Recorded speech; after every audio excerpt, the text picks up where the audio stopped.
நேற்று தினத்திலே நம்ம பார்த்தோம்ல, பற்பல பாஷைகளை பேசுதல், அதாவது டிஃபரண்ட் கைண்ட்ஸ் ஆஃப் டங்ஸ். அதாவது அன்னோன் டங் என்பது அந்நிய பாஷை. ரெண்டுக்குள்ள வித்தியாசத்தை நேற்றைக்கு விளக்கி சொன்னேன்.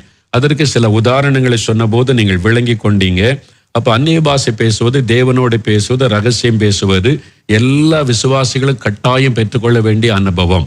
ஆனால் பற்பல பாஷை, டிஃபரண்ட் கைண்ட்ஸ் ஆஃப் டங்ஸ் என்பது வரம். 1 கொரிந்தியர் 12:10 வாசிக்கிறோம்ல, டிஃபரண்ட் கைண்ட்ஸ் ஆஃப் டங்ஸ், அது வரம்.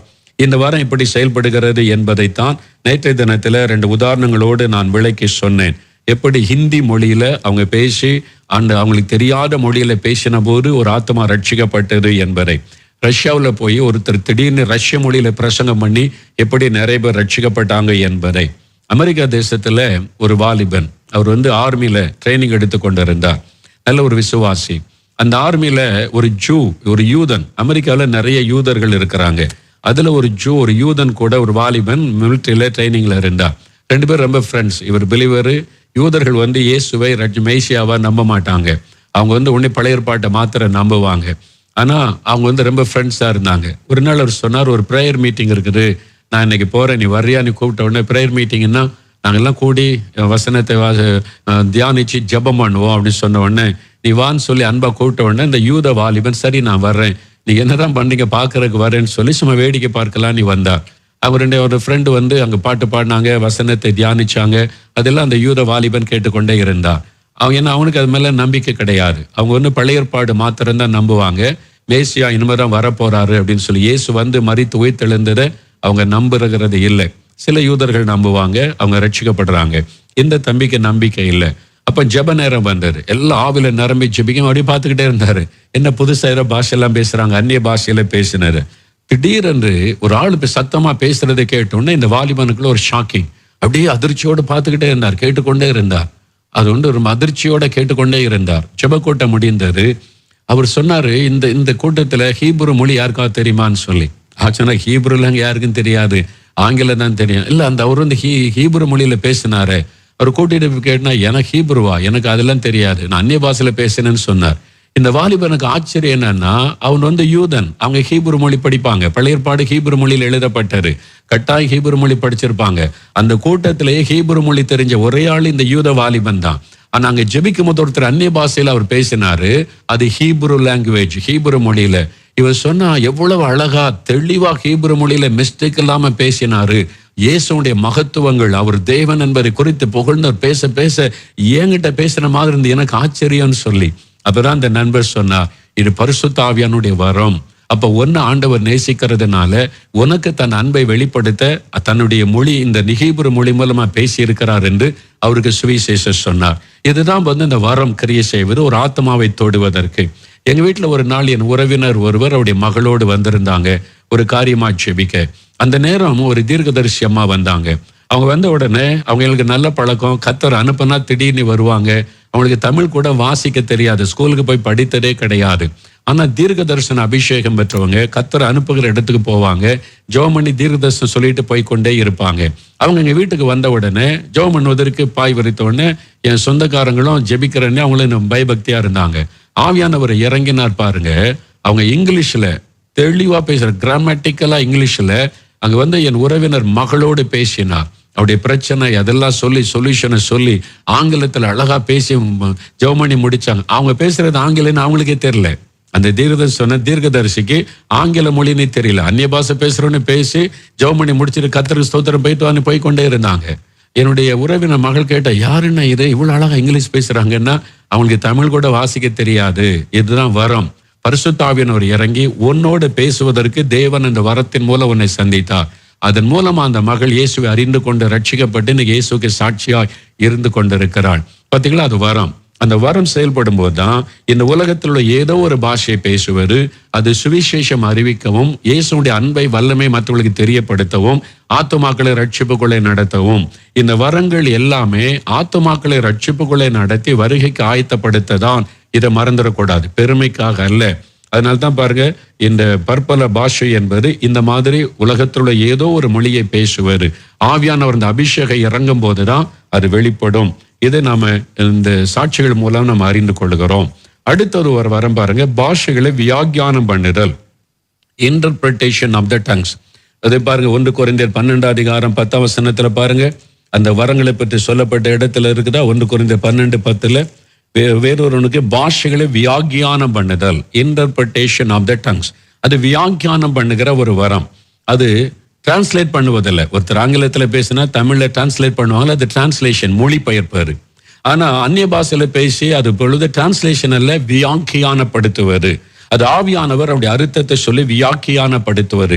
பழைய ஏற்பாட்டு காலத்துல தானியேல் 5:25-28 வரை வாசிக்கும் போது, ஒரு ராஜா பாவம் செய்கிறான். துணிகரமா பாவம் செய்த போது ஒரு விரல் தோன்றி சுவத்தில எழுதின மெனே மெனே தெக்கேல் உபார்சின் என்று சொல்லி ஒரு வார்த்தை எழுதப்பட்டாரு.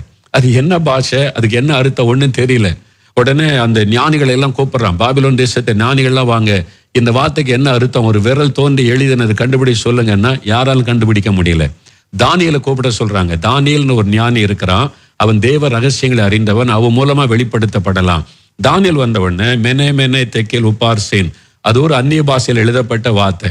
அதற்கு தானியேல் வியாக்கியானப்படுத்துகிறார். முதல்ல சொல்லப்பட்ட மெனேவுக்கு வேற அர்த்தம், இரண்டாவது சொல்லப்பட்ட மெனேவுக்கு வேற அர்த்தம். நீங்க அந்த வாஸ்து பாத்தீங்கன்னா தெரியும்.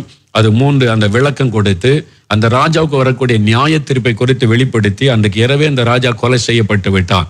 அது வியாக்கியானப்படுத்துவாரு. அதே மாதிரி இந்த நாட்களிலேயும் பரிசுத்த ஆவியினால் நிரப்பப்பட்டு நம்ம ஜெபிக்கும் போது, அந்த பரிசுத்த ஆவியில் அந்நிய பாஷை பேசும்போது அதற்கு அர்த்தம் உண்டு. பாருங்க, 1 கொரிந்தியர் 14:13 பாருங்க. 1 கொரிந்தியர் 14:13 பாருங்க. அந்தபடி அந்நிய பாஷையில் பேசுகிறவன் அதன் அர்த்தத்தையும் சொல்லத்தக்கதாய் விண்ணப்பம் பண்ண கடவன். நம்ம பேசுற அந்நிய பாஷை யாருக்குமே அர்த்தம் விளங்காது. அதனால அதை உளர்றாங்கன்னு நினைக்காருங்க. அதுக்கு அர்த்தம் உண்டு. தேவன் அதை அறிந்து கொள்ளுவார், கர்த்தர் அதுக்கு அறிந்து கொள்ளுவார், பரிசுத்த ஆவியானவருக்கு தெரியும்.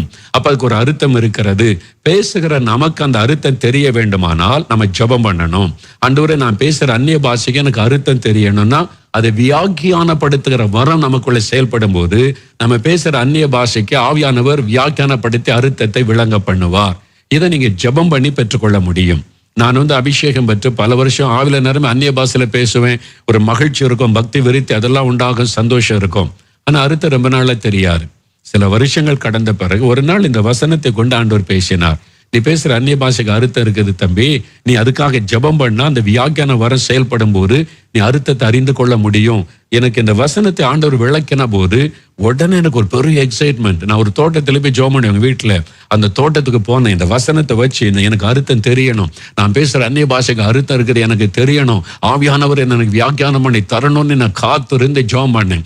கொஞ்ச நேரம் காத்திருந்து நான் ஜெபிக்க ஆவியானவர் இறங்கினார். பரிசுத்தாவில நிரம்பி அந்நிய பாஷை பேச ஆரம்பித்த போது, ஆண்டவர் எனக்கு வியாக்கியானம் தெரியணும், அர்த்தம் தெரியணும், அந்த கிருபை எனக்கு வேணும்னு ஜெபிக்கிறேன். டக்குன்னு என் இருதயத்துல அந்த வியாக்கியான வசனம் வெளிப்பட்டாரு. நாவல் அந்நிய பாஷை வருது, இருதயத்தில் அதனுடைய அர்த்தம் எனக்கு தெளிவாய் சொல்லப்படுகிறது. அதை யோசிக்கிற அந்த வார்த்தை, அந்த ஆண்டவர் பேசுகிற வார்த்தை ஒரு 5-10 நிமிஷம் ஆச்சு, நிறுத்திட்டேன். ஆண்டவரே உள்ளத்துல தெளிவா பேசுறாரு, நான் பேசுற அந்நிய பாஷைக்கு இதான் அர்த்தமா, இது எனக்கு உண்மையா, இதை பத்தி எனக்கு அப்ப தெரியாது. ஊழியத்தின் ஆரம்ப காலம் நான் கேள்விப்படவே இல்லையா, அது மாதிரி நிறைய பார்த்ததே இல்லையா, அப்படி யோசிக்கிறேன். திடீர்னு ஆவியானவர் இறங்கினார். மறுபடியும் அந்நிய பாஷை பேசும்போது என் உள்ளத்துல அந்த சத்தம் கேட்கிற ஆவியில, சந்தேகப்படாதே, நான் உன்னோடு பேசி கொண்டிருக்கிறேன். அதன் பிறகு என் வாழ்க்கையில மாற்றம் என்னன்னா, நான் ஆவில நிரம்பி அந்நிய பாஷை பேசும்போதெல்லாம் நான் துதிக்கிறேனா, ஜெபிக்கிறேனா, கர்த்தரோட பேசுகிறேனா, மன்றாடுகிறேனா, பரிந்து பேசுகிறேனா, ஆவியானவர் என்ன செய்ய பேசுகிறார், எல்லாம் என் ஆவியில தெளிவாய் தெரியும். என்னால் அதை அண்டர்ஸ்டாண்ட் பண்ண முடிந்தது. இந்த வியாக்கியான வரம் செயல்படும் போது நீங்க பேசுற அந்நிய பாஷைக்கு நீங்கள் வியாக்கியானப்படுத்த முடியும். சிலர் அந்நிய பாஷை பேசி தீர்க்க தரிசனம் சொன்னார்கள். அப்போஸ் நடபடிகள் 19:6 பாக்குறோம்ல.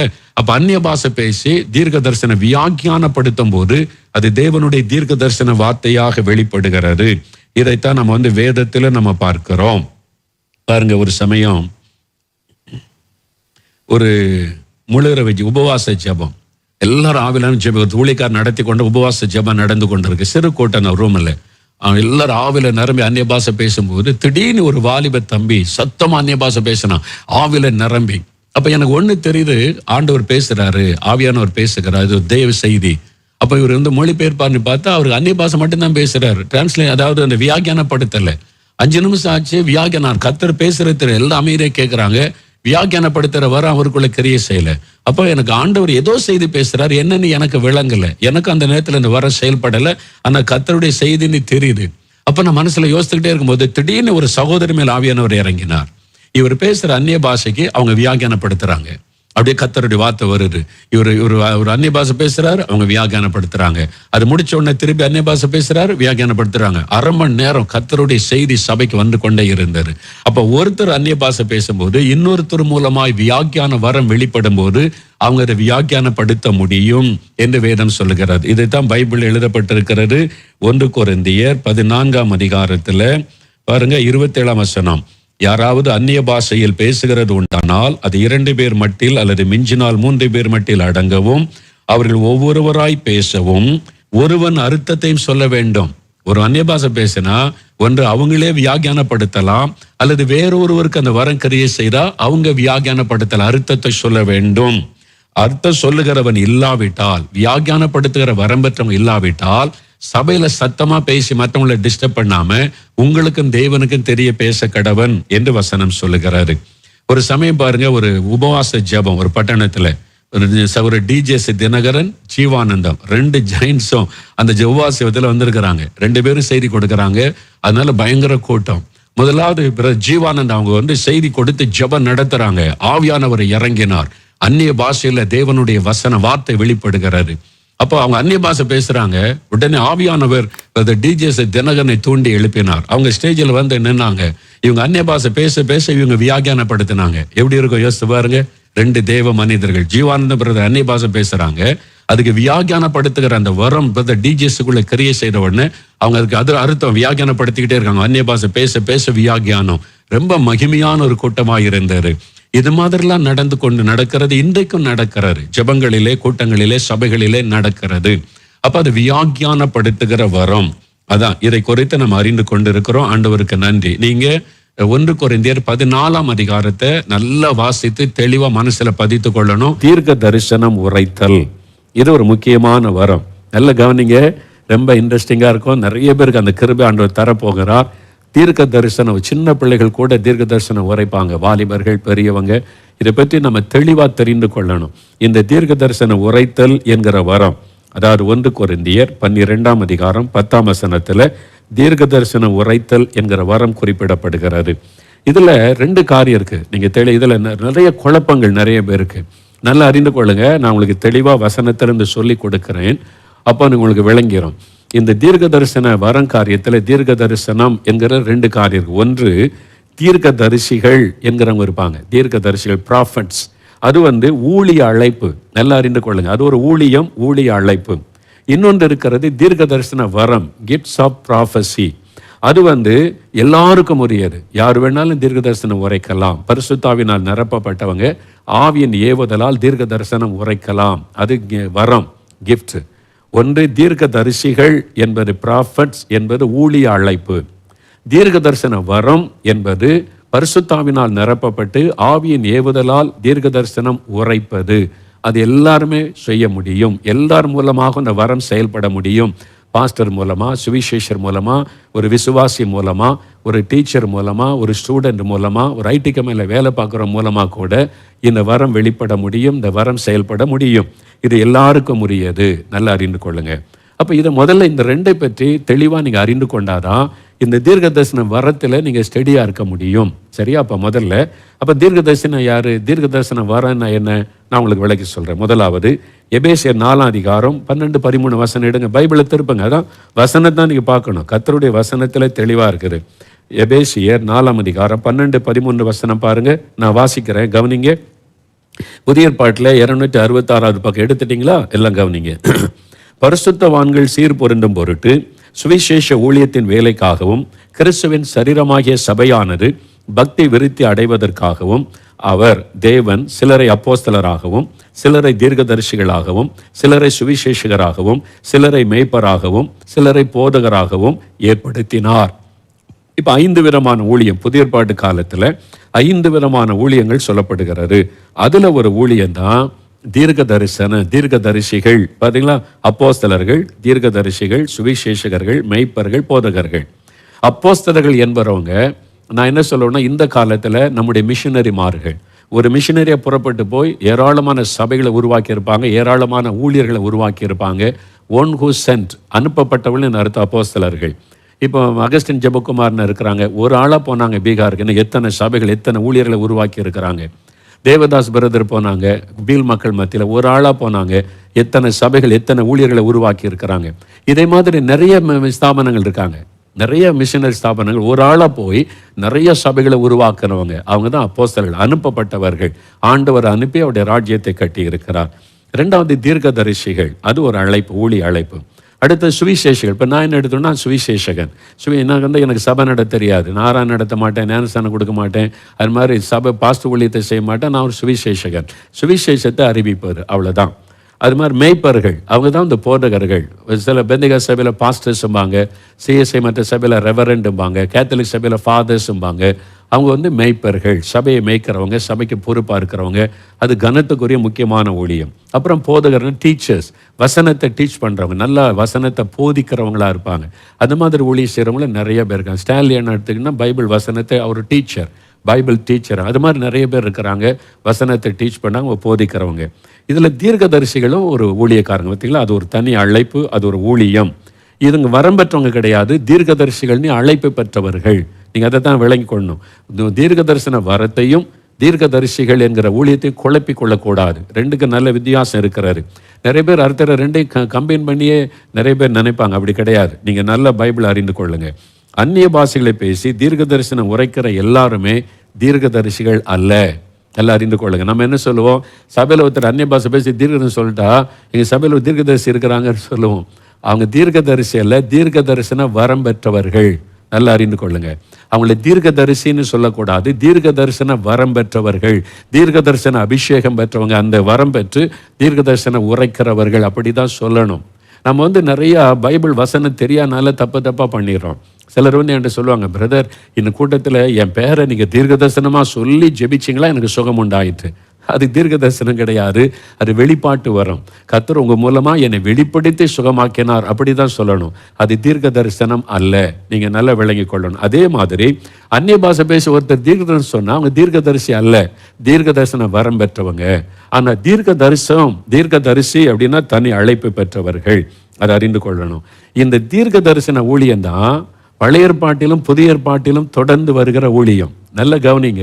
பழைய ஏற்பாட்டு காலத்தின் ஊழியம் எப்படி பைபிளில் பார்த்தீங்கன்னா, ஆசாரியர்கள், பிரதான ஆசாரியன், அப்புறம் லேவியர்கள், ஒரு கோத்திரமே இருந்தது. இந்த ஊழியம் எல்லாமே எருசலேம் தேவாலயத்தை சுற்றி இருந்த ஊழியங்கள் தான். எருசலேம் தேவாலயம் ஒன்று தான் இருந்துச்சு, அதை சுற்றி தான் உங்களுடைய ஊழியமே ஆண்டவர் வைத்திருந்தார். ஆனால் புதிய ஏற்பாட்டு காலம் வரும்போது ஊழியத்தை ஆண்டவர் மாற்றுகிறார். இந்த எருசலேம் தேவாலயம் அதை சுற்றி கிடப்ப ஆசாரியர் கிடையாது, பிரதான ஆசாரியர் கிடையாது, லேவியர்கள் கிடையாது. இப்போ 5 விதமான ஊழியர்கள், அதான் புதிய ஏற்பாட்டு கால ஊழியம். இப்போ ஆசாரியரும் கிடையாது, லேவியரும் கிடையாது. நல்லா விளங்கி கொள்ளுங்க. இப்போ 5 விதமான ஊழியங்கள். இந்த ஊழியம் உலகம் முழுவதும் தேவனுடைய திருச்சபை ஸ்தாபிக்கப்பட்டு தேவனுடைய ராஜ்யம் கட்டப்பட. அப்போ எருசலேமில் மட்டும் ஒரு தேவாலயம், அப்புறம் ஜெபாலயங்கள். அதில் ஜெபாலய தலைவர்கள்னு இருந்தாங்க இயேசுவின் நாட்களில். ஆனால் இப்போ உலகம் முழுவதும் எல்லா தேசத்திலும் எல்லா மொழி பேசக்கூடிய மக்கள் மத்தியில் ஊழியம் எப்படி வந்தது? இந்த 5 விதமான ஊழியம், புதிய ஏற்பாட்டு கால ஊழியம். இதில் ஒரு ஊழியம் தீர்க்க தரிசன ஊழியம். பழைய ஏற்பாட்டு காலத்திலும் தீர்க்க தரிசிகள் இருந்தாங்க, புதிய ஏற்பாட்டு காலத்திலும் தீர்க்க தரிசிகள் இருந்தாங்க. பழைய ஏற்பாட்டு காலத்தில் ஆசாரியர்கள் இருந்தாங்க, இப்போ ஆசாரியர்கள் கிடையாது. பழைய ஏற்பாட்டு காலத்தில் பிரதான ஆசாரியன் இருந்தாங்க, இப்போ கிடையாது. பழைய ஏற்பாட்டு காலத்தில் லேவியர்கள் இருந்தாங்க, இப்போ கிடையாது. நல்ல பைபிளை வாசித்து பாருங்க, தெரியும். ஏனென்றால் ரட்சிக்கப்பட்ட ஒவ்வொரு விசுவாசிகளும் ராஜாக்களும் ஆசாரியர்களும் ஆக்கப்பட்டிருக்கிறார்கள் என்று வெளிப்படுத்தின விசேஷத்தில் பார்க்கிறோம். அப்போ விசுவாசிகள் கூட ஆசாரியர்கள் தான். அது வந்து அந்த அபிஷேகத்தினால் உண்டாகிற ஒரு கிருபை. அதனால ஊழியம் என்பது இந்த 5 விதமான ஊழியம் தான் புதிய ஏற்பாட்டில். அதில் தீர்க்க தரிசன ஒரு ஊழியம் இருக்குது, தீர்க்க தரிசிகள். இப்போ பழைய ஏற்பாட்டு காலத்தில் பாருங்க, பழைய ஏற்பாட்டு காலத்தில் தீர்க்க தரிசிகள். இந்த தீர்க்க தரிசனம்னா என்ன பண்ணி பார்த்தா, எதிர்காலத்தில் சம்பவிக்க போகிற காரியங்களை தேவ ஆவியின் ஏவுதலால் முன்கூட்டியே அறிவிப்பது. தேவ சமூகத்தில் காத்திருந்து ஜெபித்து, இனி வரும் நாட்களில் உலகத்தில் இது நடக்கும், இந்த தேசத்தில் இது நடக்கும், சபைகளில் இது நடக்கும்னு வரும் காரியத்தை முன்கூட்டியே பரிசுத்த ஆவியானவரின் ஏவுதலினால் அறிவிப்பது. கர்த்தர் இப்படி சொல்லுகிறார், கர்த்தர் இப்படி பேசுகிறார் என்று சொல்லி அறிவிப்பது தான் தீர்க்க தரிசனம். நல்லா அறிந்து கொள்ளுங்க. இதுல விசுவாச வார்த்தை இருக்குது. அது கூட தீர்க்க தரிசனம்னு நம்ம நம்பி விடுகிறோம். நம்ம பின்னால் அது உங்களுக்கு விளக்கி சொல்லுகிறேன். இது மாதிரி தெளிவில்லாதனால்தான் நமக்குள்ள நிறைய குழப்பங்கள்.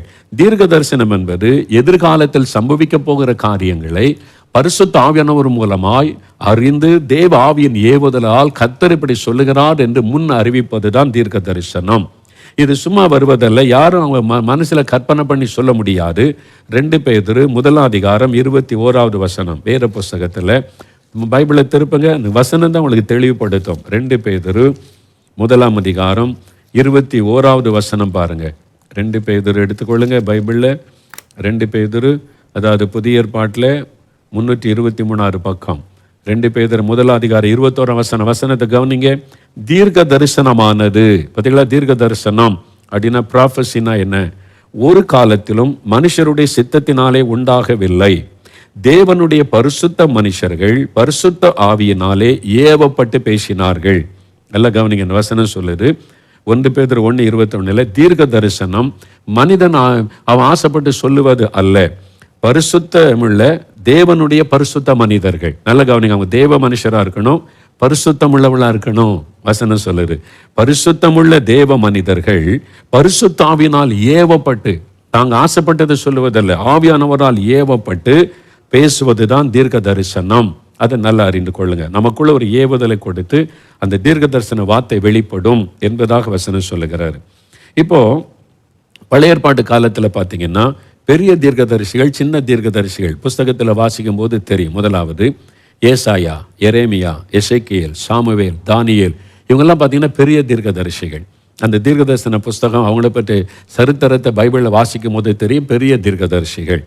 சிறிய தீர்க்கதரிசிகள்னு ஒரு கூட்டம் இருந்தாங்க. அவங்க யோவேல், ஆமோஸ், ஓபதியா, யோனா, மீகா, நாகும், சகரியா, இவங்கெல்லாம் சின்ன தீர்க்கதரிசிகள். சின்ன அந்த தீர்க்கதரிசன புஸ்தகத்தை பார்த்தா அந்த தீர்க்கதரிசன வார்த்தைகள் வெளிப்பட்டு இருக்கும். இந்த பழைய ஏற்பாட்டு கால தீர்க்கதரிசிகளை எல்லாருமே நல்ல கவனிங்க. இஸ்ரவேல் தேசம், அப்புறம் யூதேயா தேசம், 2 பிரிந்தவுடனே யூதேயா தேசம், அதை சுற்றி உள்ள தேசங்களை குறித்த மாத்திரம்தான் தீர்க்க தரிசனம் உரைத்தாங்க. நல்ல கவனிங்க. இப்போ பழைய ஏற்பாட்டு கால தீர்க்கதரிசிகள் இஸ்ரவேல் தேசம், யூதேயா தேசம், அதை சுற்றி உள்ள தேசங்கள், எகிப்து, பாபிலோன், இதெல்லாம் அவங்களை சம்பந்தப்பட்ட தேசங்கள். அது பக்கத்தில் இந்த மோவாப் தேசம், அம்மோனியர்கள், இந்த மாதிரி தேசங்கள் பக்கத்தில் இருந்த தேசம், அந்த நாட்டோட தொடர்புடைய தேசங்கள், அவைகளை பற்றின தீர்க்க தரிசனங்களை தான் அவங்க உரைத்தார்கள். அவங்க அதிகமாக 90% தீர்க்க தரிசனம் இஸ்ரவேல் தேசம், இஸ்ரவேல் மக்கள், அப்படி எதிர்காலம், அதை குறித்து தான் பழைய ஏற்பாட்டு காலத்தில் தீர்க்க தரிசனம் உரைத்தார்கள். அதே சமயத்தில் பழைய ஏற்பாட்டு காலத்தில் இயேசுடைய பிறப்பை குறித்தும், அவருடைய சிலுவை பாடு மரணத்தை குறித்தும், அவருடைய உயிர்த்தெழுதலை குறித்தும், அவருடைய 2ஆம் வருகை குறித்த தீர்க்க தரிசனமும் ஏராளமாக இருக்கிறது பழைய ஏற்பாட்டு காலத்திலேயே. நல்ல கவனிங்க. இந்த தீர்க்க தரிசனங்கள் எல்லாமே ஏசாயா தீர்க்க தரிசி சொல்றத பாருங்க. ஏசாயா 7:14 சில வசனத்தை நீங்க பார்த்தாதான் தீர்க்க தரிசனத்தின் விளக்கம் உங்களுக்கு தெரியும். ஏசாயா 7:14 பாருங்க, பைபிள்ல இருக்குது. அந்த வசனம் என்ன சொல்லியிருப்பார்? ஆதலால் ஆண்டவர் தாமே உங்களுக்கு ஒரு அடையாளத்தை கொடுப்பார். என்ன அடையாளம்? இதோ ஒரு கன்னிகை கற்பவதியாகி ஒரு குமாரனை பெறுவாள், அவருக்கு இம்மானுவேல் என்று பெயரிடுவார்கள். நல்ல வசனம் சொல்லுது, ஒரு கன்னிகை, திருமணமாகிற கன்னி பெண் கர்ப்பவதியாகி ஒரு குழந்தையை பெறுவாள், அவருக்கு இம்மானுவேல் என்று பெயரிடுவார்கள். இது இயேசு கிறிஸ்து பிறப்பதற்கும் 600 ஆண்டுகளுக்கு முன்னால ஏசாயா என்கிற தீர்க்கதரிசி உரைத்த தீர்க்க தரிசனம். இது பைபிள்ல இருக்கிறதுனால இது இயேசு காலத்துல சொன்னதுன்னு நினைக்காருங்க. இயேசு கிறிஸ்துவுக்கும் முந்தின காலத்துல 600 ஆண்டுகளுக்கு முன்னால தோல் சுருள்ல எழுதப்பட்ட தீர்க்க தரிசனம். ஒரு கன்னிகை, கல்யாணமாகாத கன்னி பெண் கர்ப்பவதியாகி ஒரு குழந்தை பெற்றெடுப்பாள், அவளுக்கு இம்மானுவேல் என்று பெயரிடுவாங்க. இயேசுவின் கன்னி பிறப்பை குறித்து 600 ஆண்டுகளுக்கு முன்னாலே தீர்க்க தரிசனமாய் உரைக்கப்பட்டது. அறிந்து கொள்ளுங்க. 2வது பாருங்க, ஏசாயா 9:6 பாருங்க. நமக்கு ஒரு பாலகன் பிறந்தார், நமக்கு ஒரு குமாரன் கொடுக்கப்பட்டார், கர்த்தத்துவம் அவர் தோளின் மேல் இருக்கும், அவர் நாமம் அதிசயமானவர், ஆலோசனை கர்த்தா, வல்லமை உள்ள தேவன், நித்திய பிதா, சமாதான பிரபு எனப்படும். இயேசு கிறிஸ்துவுக்கு கொடுக்கப்பட்ட பெயர்கள். அவர் இப்படிப்பட்டவராய் இருப்பார் என்று இயேசு பிறப்பதற்கும் 600 ஆண்டுகளுக்கு முன்பாக வரப்போகிற காரியத்தை முன்கூட்டியே தீர்க்க தரிசனமாக அவர்கள் உரைத்து எழுதின வார்த்தை ஏசாயாவை கொண்டு. இது அவருடைய பிறப்பை குறித்து. ஏசாயா 53 நீங்க வாசித்தீர்கள் என்றால் இயேசுடைய பாடு மரணங்களை குறித்த தீர்க்க தரிசனம், அது தீர்க்கதரிசி மூலமா சொல்லப்படுகிறது. ஏசாயா 53 அதிகாரம் இயேசுடைய பாடு மரணம், அது தெளிவாய் பார்க்க நீங்க வாசிக்கும் போது உங்களுக்கு தெரியும். அவர் நெருக்கப்பட்டும் ஒடுக்கப்பட்டும் இருந்தார், ஆனாலும் தம்முடைய வாயை திறக்கவில்லை. அடிக்கப்படும்படி கொண்டு போகப்படுகிற ஒரு ஆட்டுக்குட்டியை போலவும், தன்னை மயிர் கத்திரிக்கிறவனுக்கு முன்பாக சத்தமிடாதிருக்கிற ஆட்டை போலவும் தம்முடைய வாயை திறவாதிருந்தார். நம்முடைய மீறுதல்களின் நிமித்தம் அவர் காயப்பட்டு, நம்முடைய அக்கிரமங்களின் நிமித்தம் அவர் நொறுக்கப்பட்டார். அவர் காயப்பட்டார், நொறுக்கப்பட்டார். அவர் நம்ம பாடுகளை ஏற்றுக்கொண்டார். இந்த 53 அதிகாரத்தில் இயேசுடைய சிலுவை பாடுகளை குறித்த தீர்க்க தரிசனம், இயேசு பிறப்பதற்கும் 700 ஆண்டுகளுக்கு முன்னால ஏசாயா என்ற தீர்க்க தரிசியினால் கர்த்தருடைய ஆவியானவர் சொல்லி எழுதி வைக்கப்பட்ட தீர்க்க தரிசனம். இது தீர்க்க தரிசிகள் மூலமாய் எழுதப்பட்ட அவருடைய உயிர்த்தெழுதலை குறித்து. ஏசாயா 25 அதிகாரம் 8ஆம் வசனம் பாருங்க. ஏசாயா 25:8 நீங்கள் வாசிக்கும் போது இயேசுடைய உயிர்த்தெழுதலை குறித்தும் தீர்க்க தரிசனம் சொல்லப்பட்டது. ஏசாயா 25:8, அவர் மரணத்தை ஜெயமாக விழுங்குவார், மரணத்தை ஜெயிப்பார். கர்த்தராகிய தேவன் எல்லா முகங்களிலும் இருந்து கண்ணீரை துடைப்பார். தமது ஜனத்தின் நிந்தையை பூமியில் இராதபடி முற்றிலும் நீக்கி விடுவார். அவர் மரணத்தை ஜெயித்து உயிர்த்தெழுந்திருப்பார் என்பதை தீர்க்க தரிசனமாக எழுதப்பட்டது. அதே மாதிரி இயேசுடைய 2ஆம் வருகை, முதல் வருகை பற்றியும் தீர்க்க தரிசனம், 2ஆம் வருகை பற்றி சகரியாவின் புஸ்தகம் 14ஆம் அதிகாரம், வேறு புஸ்தகம் சகரியா தீர்க்கதரிசி 14ஆம் அதிகாரம் 3-5 வசனம் 9வது வசனம் நீங்க வாசித்தீங்கன்னா இயேசுடைய 2ஆம் வருகை பற்றி தீர்க்க தரிசனம் சொல்லப்பட்டிருக்கிறது. அது பாருங்க, கர்த்தர் புறப்பட்டு யுத்த நாளில் போராடுவதைப் போல அந்த ஜாதிகளோடு போராடுவார். அந்நாளிலே அவருடைய பாதங்கள் கிழக்கே எருசலேமுக்கு எதிரே இருக்கிற ஒலிவ மலையில் மேல் நிற்கும். அவர் எருசலேமுக்கு எதிராக இருக்கிற இயேசு 2வது முறை வரும்போது ஒலிவ மலையிலிருந்து அவருடைய பாதங்கள் நிற்கும். அந்த தீர்க்க தரிசனம் எழுதப்பட்டிருக்கிற நடக்கும் என்பதாக. 9ஆம் வசனம், அப்பொழுது கர்த்தர் பூமியின் மீதெங்கும் ராஜாவாய் இருப்பார். அந்நாளில் ஒரே கர்த்தர் இருப்பார். இன்னைக்கு பல தேவர்கள் பல தெய்வங்கள்னு இருக்குல்ல. இயேசுடைய 2ஆம் வருகைக்கு பிறகு சாத்தானுடைய கிரியை முற்றிலும் அழிக்கப்பட்டு இயேசு ஒருவரே முழு உலகத்திற்கு ராஜாவாக இருப்பார். அப்பதான் உலகத்தில் சமாதானம், இந்த அநியாய அக்கிரமம் எதுவுமே இருக்காது. இந்த மதுபானங்கள், விபச்சாரம், வேசித்தனம், திருடுவது, கொள்ளையடிப்பது எதுவுமே இருக்காது. அப்போ ஒரு சமாதானமான ஆட்சி இயேசு செய்வார். முழு உலகத்திலையும் ஒரு சந்தோஷம், சமாதானம் நிலைத்திருக்கும். இது கடைசி காலத்தில் நடக்கிற இது தீர்க்க தரிசனமாக எழுதப்பட்டிருக்கிறது. அப்போ இதெல்லாம் தீர்க்க தரிசிகள் மூலமாய் சொல்லப்பட்ட வார்த்தைகள். அப்ப வரப்போகிற காரியத்தை முன்கூட்டியே ஆவியானவர் வெளிப்படுத்தி சொல்லி எழுதி வைக்கப்பட்ட தீர்க்க தரிசனங்கள். இதை நீங்க பார்க்கிறீங்க. இப்போ புதிய ஏற்பாட்டு காலத்துக்கு வாங்க. புதிய ஏற்பாட்டு காலத்துல தீர்க்க தரிசிகளும் இருந்தாங்க, தீர்க்க தரிசனம் சொல்லுகிறவர்கள், அந்த வரம் பெற்றவங்களும் இருந்தாங்க. அதற்கு 2 உதாரணம் பாருங்களேன். நீங்க லூக்கா எழுதின சுவிசேஷம் முதல்ல 2ஆம் அதிகாரம் 25-38 வரை வாசித்தீங்கன்னா, இயேசு பிறந்த போது, அதுவும் பழைய ஏற்பாட்டு தீர்க்கதரிசிகள் தான், பிறந்தபோது தேவாலயத்தில் 2 பேர் வந்தாங்க. சிமியோன் என்கிற தீர்க்கதரிசியும் அன்னாள் என்கிற ஒரு பெண் தீர்க்கதரிசியும் வந்தாங்க. இயேசுவை கையில் ஏந்தி வாழ்த்துனாங்கன்னு பைபிளில் பார்க்கிறோம்ல. அவங்க 2 பேரும் தீர்க்கதரிசிகள்.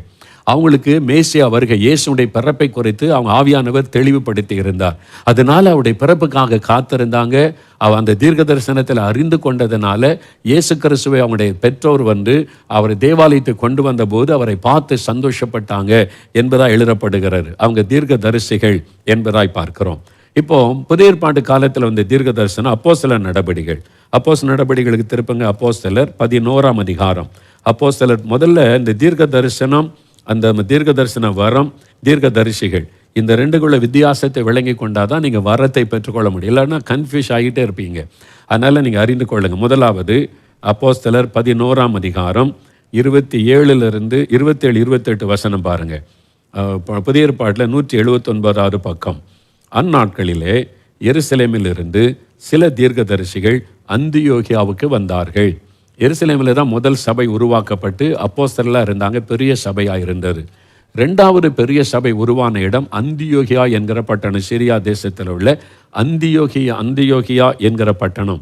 அங்குதான் இயேசுவின் சீஷர்களுக்கு கிறிஸ்தவர்கள் என்கிற பெயர் முதல் வழங்கப்பட்டது என்பது சரித்திரம் பைபிளில் சொல்லப்படுகிறது. அந்த நாட்களில் எருசலேம் சபையிலிருந்து அந்தியோகியா பட்டணத்தில் பெரிய சபை இருந்தது. சில தீர்க்கதரிசிகள் வந்தாங்க. 1-2 பேர் அல்ல, சில தீர்க்கதரிசிகள் வந்தார்கள் என்று வேதம் சொல்லுகிறது. அதில் அகபு என்பவன், 28ஆம் வசனம் பாருங்க.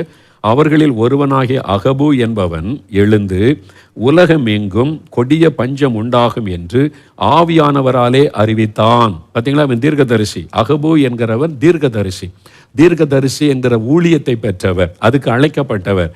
அவர் எழும்பி சொல்றாரு, உலகமெங்கும் ஒரு கொடிய பஞ்சம் உண்டாக போகிறது. ஆவியானவரால் வரப்போகிற காரியத்தை தீர்க்க தரிசனமாய் அறிவிக்கிறார். தீர்க்கமாய் தேவனுடைய வெளிப்பாட்டை அறிவிக்கிறவர். அது அப்படியே கிழவதி ராயனுடைய நாட்களில் உண்டாயிற்று. அதே மாதிரி பஞ்சம் வந்தது உலகம் முழுவதும் என்று எழுதப்பட்டிருக்கிறதை நம்ம பார்க்கிறோம். இவர் தீர்க்கதரிசி. அதே அப்போஸ்தலர் நடபடிகள் 21ஆம் அதிகாரம், அப்போஸ்தலர் 21ஆம் அதிகாரம் 10-11 வசனங்கள் பாருங்க. அப்போஸ்தலர் 21 194ஆம் பக்கம் பாருங்க. 10-11 வசனங்கள். நாங்கள் அநேக நாள் அங்கே தங்கி இருக்கையில் அகபு என்னும் பெயர் கொண்ட ஒரு தீர்க்கதரிசி யூதேயாவிலிருந்து வந்தான். அதே தீர்க்கதரிசி யூதேயாவிலிருந்து வர்றார். அவர் செசரியா பட்டணத்துக்கு வர்றார். அந்த பட்டணத்தில் பிலிப்பு என்கிற சுவிசேஷனுடைய வீட்டில் தான் அவங்க வர்றாங்க.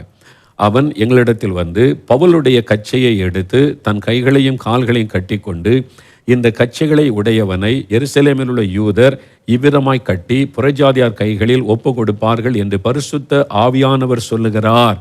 பார்த்தீங்களா, தீர்க்க தரிசன வார்த்தைன்னா பரிசுத்த ஆவியானவர் சொல்லுகிறார், கர்த்தர் சொல்லுகிறார். அதான் தீர்க்க தரிசன வார்த்தை. நம்ம நீங்க போங்க ஆசீர்வாதமா இருப்பீங்க அப்படின்னு சொன்னா அது விசுவாச வார்த்தை. அதை விசுவாசத்தை ஏற்றுக்கொண்டு அப்படி நடக்கும். அதை நடக்கவும் செய்யலாம், நடக்காம இருக்கலாம். விசுவாச வார்த்தை. தீர்க்க தரிசனம்னா கர்த்தர் சொல்லுகிறார், ஆவியானவர் சொல்லுகிறார். அப்படி ஒரு வார்த்தை வந்தாதான் தீர்க்க தரிசனம். இந்த ரெண்டையும் நம்ம விளங்காமல் குழப்பி கொள்கிறோம். ஒரு ஊழியக்காரன் விசுவாசமா வார்த்தை சொன்னா அது தீர்க்க தரிசனமா சொன்னாரு, நடக்கலையே, அது தீர்க்க தரிசனம் அல்ல, விசுவாச வார்த்தை. அதை விசுவாச வார்த்தையா நீங்க எடுத்துக்கொள்ளணும். அதை நடக்கவும் செய்யலாம், நடக்காம போகலாம், பிந்தி நடக்கலாம். தீர்க்க தரிசனம்னா கர்த்தர் சொல்லுகிறார், இப்படி கர்த்தர் சொல்லுகிறார் அப்படி சொன்னாதான் தீர்க்க தரிசனம். நல்ல விளங்கிக் கொள்ளுங்க, சரியா? இங்க ஆவியானவர் சொல்லுகிறார் என்று. இதே அகபு தீர்க்கதரிசி சவுல், அதாவது பவுலுடைய பாடு மரணம், அவர் எப்படி கைது பண்ணுவாங்க என்பதை குறித்து தீர்க்க தரிசனமாய் உரைக்கிறார். அதே மாதிரி நீங்க பாருங்க, அப்போஸ்தலர் நடபடிகள் 13ஆம் அதிகாரம் 1ஆம் வசனம் பாருங்க. அப்போஸ்தலர் 13ஆம் அதிகாரம் 1ஆம் வசனம் பாருங்க. அப்போஸ்தலர் 13:1. அந்தியோகியா பட்டணத்தில் உள்ள சபையிலே பர்னபாவும் நீகர் எனப்பட்ட சிமியோனும் சிரேனே ஊரனாகிய லூகியும் காற்பங்கு தேசாதிபதியாகிய ஏரோதுடனே கூட வளர்க்கப்பட்ட மனாயினும் சவுலும் தீர்க்கதரிசிகளாயும் போதகர்களாயும் இருந்தார்கள்.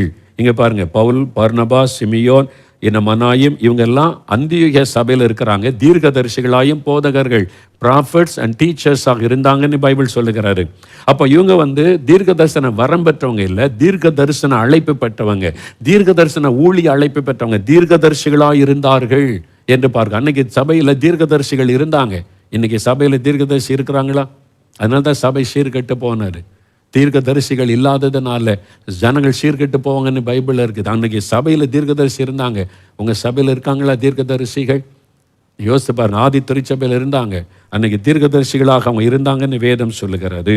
இப்போ ஒரு வசனம் பாருங்க. அப்போஸ்தலர் 21ஆம் அதிகாரம் 8-9 வசனம் பாருங்க. அப்போஸ்தலர் 21ஆம் அதிகாரம் 8-9 வசனம். வசனத்தை கவனிங்க. 194ஆம் பக்கம்.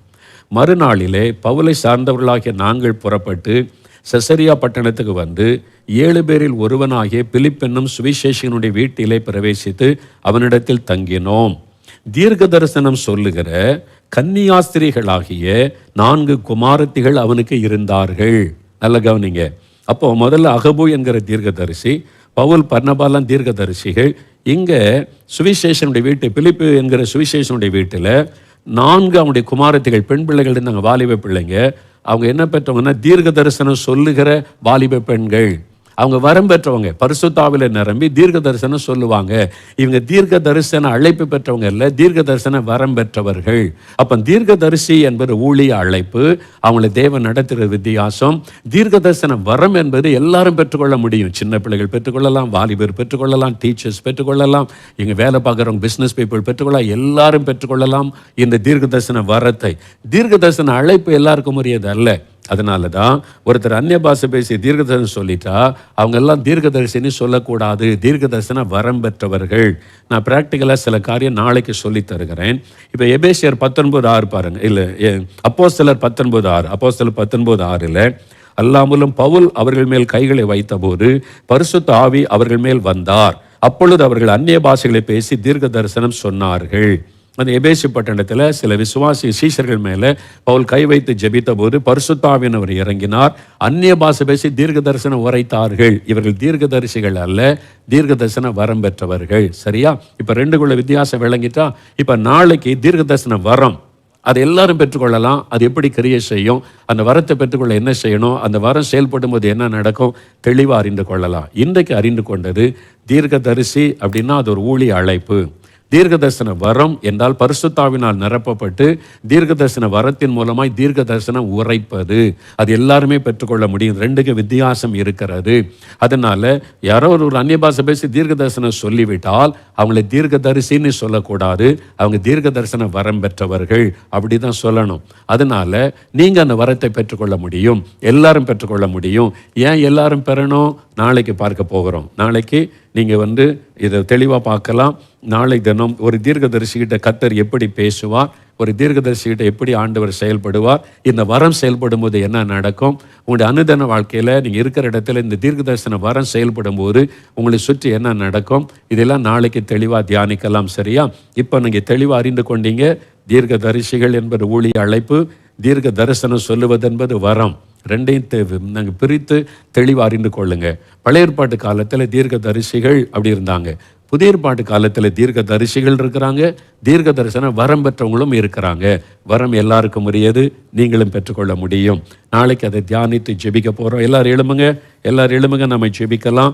நாளைக்கு இந்த வரத்தை குறித்த தெளிவையும் அதனுடைய அனுபவங்கள் சில காரியத்தையும் பகிர்ந்து கொள்ளும் போது உங்களுக்கு தெளிவாக தெரிஞ்சிடும். எல்லாம் எழுந்துன்னு இருக்கலாம். ஆண்டவரே, இந்த வேத வசனத்தின் மூலம் எனக்கு இந்த காரியங்களை விளங்க பண்ணினதற்காய் ஸ்தோத்திரம்னு சொல்லி, ஆண்டவரே இன்னும் நான் வேத வசனத்தை தெளிவாக அறியணும், இந்த தீர்க்க தரிசன வரத்தை நான் தெளிவாக அறியணும், இந்த வரம் எனக்குள்ள கிரியை செய்யணும்னு ஜெபிக்கணும். நாளைக்கு நீங்கள் வர்றதுக்குள்ள 1 கொரிந்தியர் 14 அதிகாரத்தை முழுமையாக நீங்கள் வாசிக்கணும். சில்லற பிள்ளைகள் கூட 1 கொரிந்தியர் 14 அதிகாரம், 1 கொரிந்தியன் சாப்டர் 14 தெளிவாக நீங்கள் வாசித்திருக்கணும். ஓகேவா? கட்டாயம் வாசித்துட்டு வரணும். நான் அதுலேருந்து உங்களுக்கு விளக்கி சொல்ல போகிறேன். இந்த வரம் எப்படி செயல்படும், சபையில் எப்படி செயல்படும், அந்த வரம் செயல்படும் போது என்ன நடக்கும், யாருக்குள்ள இந்த செயல்படும், அதெல்லாம் அதில் தெளிவாக இருக்குது. 1 கொரிந்தியர் 14 அதிகாரத்தில் எல்லாரும் வாசித்துட்டு வரணும். நம்ம தெளிவாக அறிந்து கொண்டு ஜெபிக்க போகிறோம். இன்றைக்கு ஆண்டவரிடத்தில், ஆண்டவரை இன்னும் இந்த வரத்து குறித்து தெளிவுபடுத்தும், நான் தீர்க்க தரிசனம் வரம் பெற்றவன், நான் வரம் பெற்றவளா இருக்கணும்னு ஜெபிக்கணும். நாளைக்கு நம்ம அதிக நேரம் ஜெபிக்க போகிறோம். தெளிவாக சொல்லி இந்த வரங்களை பெற்றுக்கொள்ள விசேஷமாக ஜெபிக்க போகிறோம். உங்களை ஆயத்தப்படுத்திக் கொள்ளுங்க. இந்த வரத்தை பெற்றுக்கொள்ள உங்களை ஆயத்தப்படுத்திக் கொள்ளுங்க. நாளை தான் ஆயத்தத்தோடு வரணும். 1 கொரிந்தியர் 14 அதிகாரம் வாசித்துட்டு வரணும், ஜெபம் பண்ணிட்டு வரணும். எனக்கு இந்த வரம் வேணும், என்ன இந்த வரத்தினால நிரப்பணி குட்டி பிள்ளைகள் கூட அந்த வரத்தை பெற்றுக்கொள்ளணும். நாளைக்கு அதுக்காக ஜெபிக்க போகிறோம். இன்னைக்கு ஒரு ஆயத்த ஜெபம். எல்லாரும் எளிமை நல்லங்க, வலதுகரம் ஆயத்தங்க. ஆண்டவரை பார்த்து சொல்லுங்க, ஆண்டவரே உம்முடைய வேத வசனத்தின் மூலம் எனக்கு விளங்க பண்ணினதற்காய் ஸ்தோத்திரம். தீர்க்க தரிசி என்றால் என்ன, தீர்க்க தரிசன வரம் என்றால் என்ன, எனக்கு போதித்து அன்பிற்காய் ஸ்தோத்திரம் ஆண்டவரேன்னு சொல்லுங்க. இந்த தீர்க்க தரிசன வரம் எனக்கு வேணும், அது குறித்து தெளிவாக எனக்கு சொல்லிக் கொடுங்க.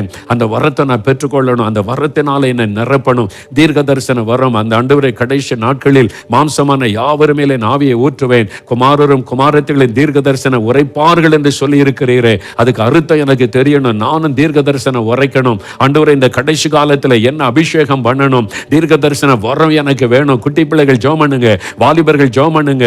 கடைசி நாட்களில் ஆவியானவர் ஊற்றப்படும் போது சின்ன பிள்ளைகள் தீர்க்க தரிசனம் உரைப்பார்கள் என்று வேதம் சொல்லுகிறாரு. குமாரரும் குமாரத்திகளும் வாலிபர்கள் தரிசனங்களை காண்பாங்க. அது ஒரு தீர்க்க தரிசன கிருபை, அது ஒரு தீர்க்க தரிசன வெளிப்பாடு. அதனால் ஆண்டவரே எனக்கு அந்த வல்லமை வேணும், வரம் வேணும். வயதானவர்கள் தகப்பன்மார் தாய்மார் சொப்பனங்களை காண்பார்கள். அது ஒரு தீர்க்க தரிசன வெளிப்பாடு.